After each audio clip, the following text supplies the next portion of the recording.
¿Quién es mi prójimo desde la perspectiva hebrea, desde la perspectiva de nuestro Mashiach Yeshua? Algunas sectas elitistas del primer siglo enseñaban que el prójimo era el hermano yehudí o judío, y si no era judía la persona, entonces no era considerado como prójimo. Por lo tanto, no tenía que verse obligado a cumplir con lo ordenado o establecido en Vayikra o en Levíticos 19:18, que dice: no tomes venganza, no guardes rencor contra ninguno de tu pueblo, más bien ama a tu prójimo como a ti mismo. Y el todo suficiente termina diciendo: yo soy Yahweh. Teniendo en cuenta ese contexto, Yeshua propone una parábola para que podamos entender con mayor profundidad y claridad ¿quién es el prójimo? En Lucas 10, del 25 al 37, encontramos la historia de un experto en la Torá que se levantó y, tratando de colocarle una trampa a Yeshua, le pregunta: Rabí, ¿qué debo hacer para obtener la vida eterna? Él le dijo: ¿qué es lo que está escrito en la Torá? ¿Qué es lo que lees en la Torá? Le responde Yeshua. El experto en la Torá respondió: amarás a Yahweh tu Elohim con todo tu corazón, con toda tu alma, con todas tus fuerzas, con todo tu entendimiento, y a tu prójimo como a ti mismo. Entonces Yeshua le dice: esa es la respuesta correcta, entonces haz eso y tendrás vida eterna. Pero él, experto en la Torá, queriendo justificarse, le vuelve a preguntar a Yeshua: ¿y quién es mi prójimo?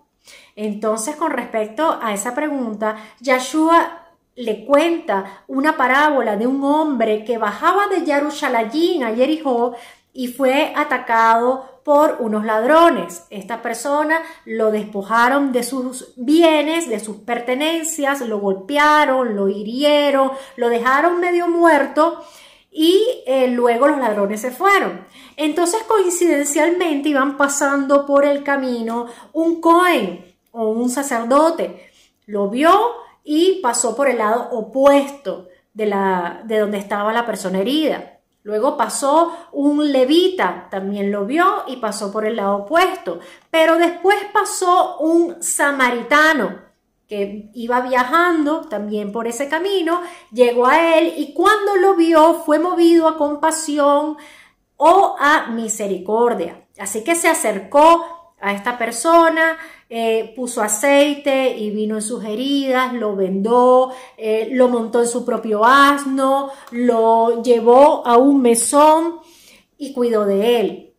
Al día siguiente, esta persona, este samaritano, sacó el jornal de 3 días. Se lo dio a la persona encargada del lugar donde lo habían llevado para hacerle todo, pues la atención que necesitaba, y le dijo: cuídalo y si gastas más de estos, yo te pagaré cuando regresen. Entonces Yeshua pregunta: de estos 3, ¿cuál te parece a ti que fue el prójimo del que cayó en manos de los ladrones? Entonces el experto en la Torá respondió: el que tuvo misericordia de él. Yeshua le dijo: ve tú y haz lo mismo. Entonces, de esta enseñanza podemos inferir que todo ser humano puede ser tu prójimo. Toda persona que está en una situación de necesidad, que está herida, requiere atención y cuidado sin importar el trasfondo que la persona pudo haber tenido, sin importar sus pecados o sus errores pasados que haya cometido. Entonces, este tercer personaje, que es el samaritano, que ayudó a este hombre herido, esta tercera persona que observamos en la parábola no era el israelita esperado, sino más bien era el samaritano inesperado, pues los samaritanos eran enemigos de los judíos. Recordemos que los samaritanos o los shomroní no son judíos, no eran descendientes de Israel, más bien eran una mezcla de asirios.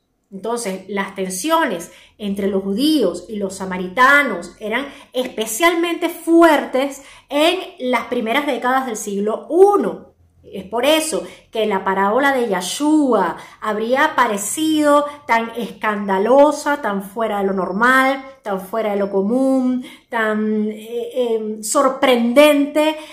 El hecho de mostrar a un samaritano, a una persona que era enemiga de los judíos, y que sea esta la que mostrara tanta compasión y atención, a diferencia del Cohen o del sacerdote y del levita con respecto a la atención de esta persona herida. Entonces, la idea de ordenar a los judíos amarse los unos a los otros está en Vayikra 19:18, empezando con el imperativo dirigido a toda la congregación de los hijos de Israel. Es por eso que el mandamiento de ama a tu prójimo como a ti mismo, tanto en el contexto original como en la interpretación judía realizada tiempo después, pareciera estar limitado al pueblo de Israel. En ese contexto, prójimo o reá se refiere a una persona que se encuentra dentro del marco de las relaciones pactadas. Continuamos esta breve enseñanza en un segundo video. Shalom ubrajot.